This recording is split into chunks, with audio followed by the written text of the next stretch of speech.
are allowed to play for a living. You know, just like when you were young, remember you had a friend and it was more fun to go to their house than anybody else's because they knew how to play the best, or they had the best games and they were more fun to play with. And I think it's the same thing with why we like actors and watching actors. You want to watch those people play because a lot of us have to go to work, you know, and we can't play all the time anymore because we've grown up. And why do you think we like to watch actors in horror movies? Why do we love horrors? I think we all think we're going to live forever.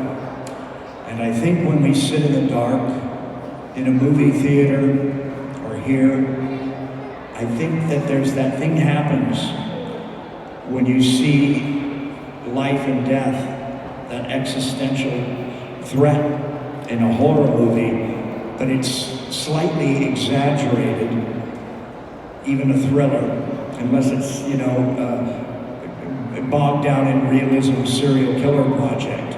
But if it's heightened reality, you can sit in the dark and you confront your own possible death for a little bit, but it's still safe.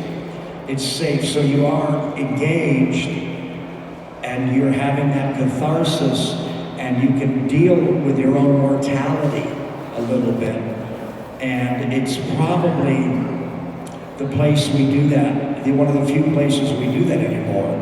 We don't, a lot of us don't go to church anymore, and we used to experience death a lot more. There's a great book about how people in the 19th century, there was a lot more loss. There was loss in most families.